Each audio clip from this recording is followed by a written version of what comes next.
Okay, we are dealing with the cosine law. A, B, and C. The ones straight across, opposite, are lowercase, same letter, and C.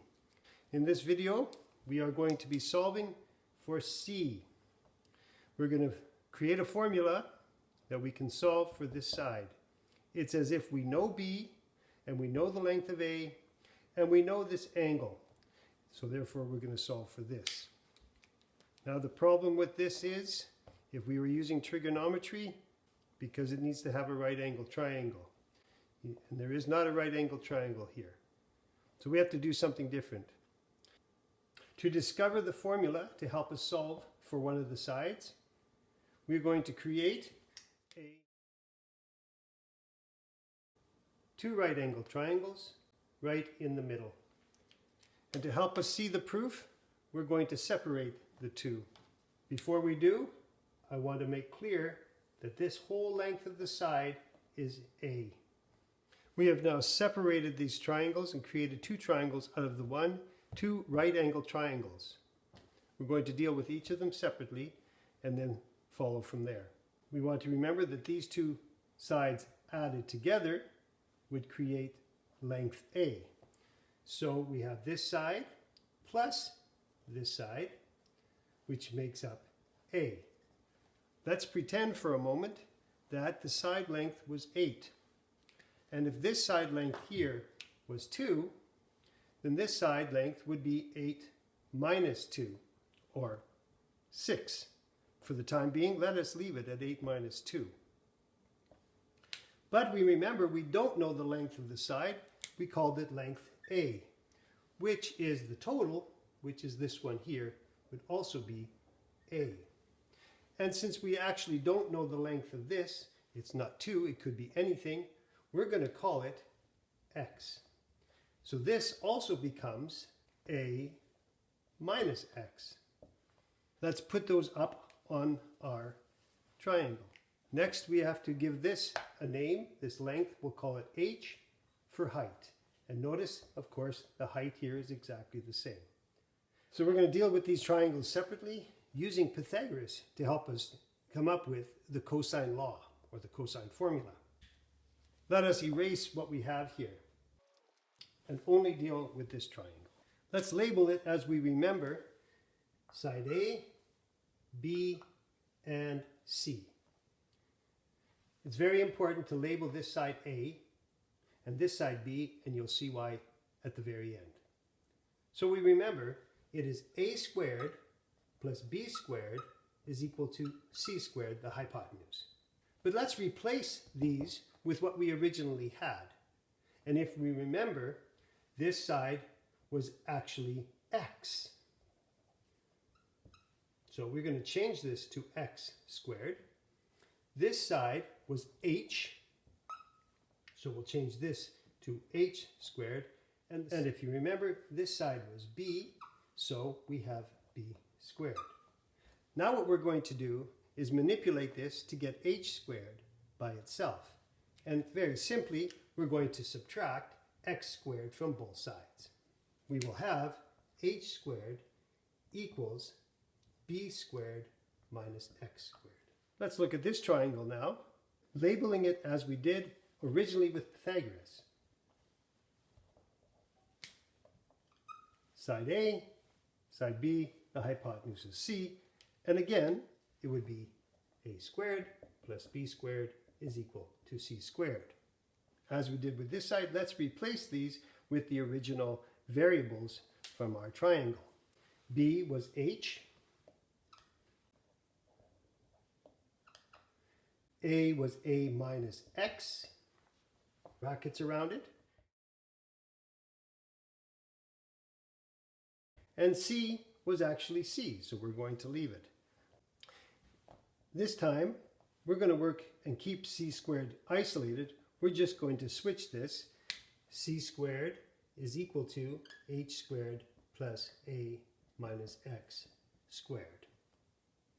Now let's work on A minus X squared and expand it.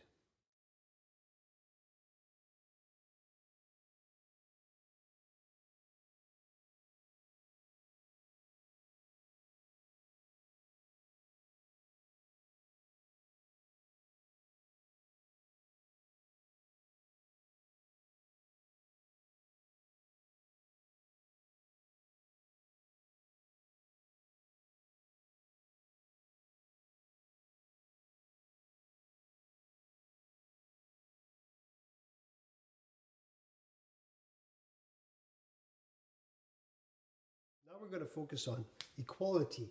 We notice that h squared here and h squared here are the same. But we also know h squared here is equal to this. Therefore, we can replace this h squared with what's in the box here. Let's do that. So now we have this. But if you notice, once we remove this, we have a negative x squared and a positive x squared, which cancel each other out. Notice we've got b and a and b here. Typically, we like to keep it in alphabetical order. So let's just switch these.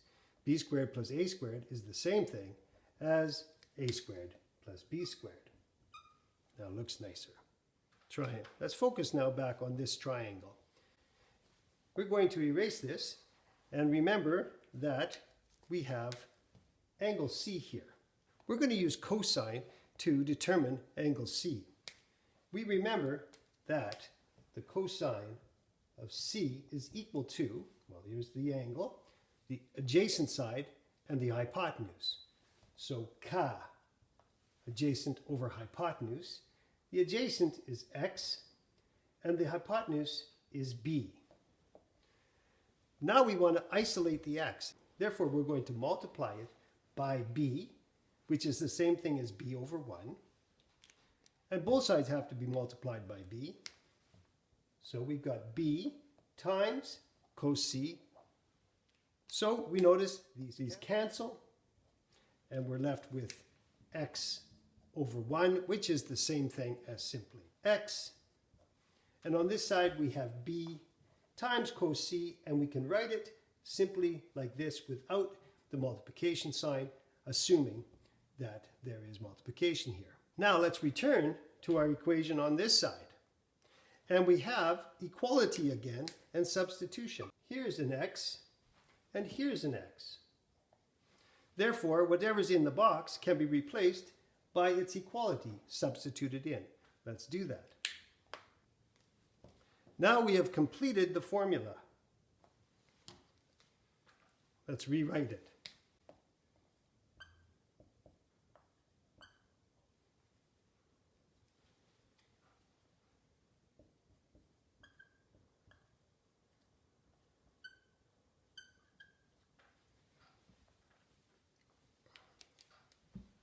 We go back to the original triangle we had, labeled accordingly, and we said we were looking to solve for C.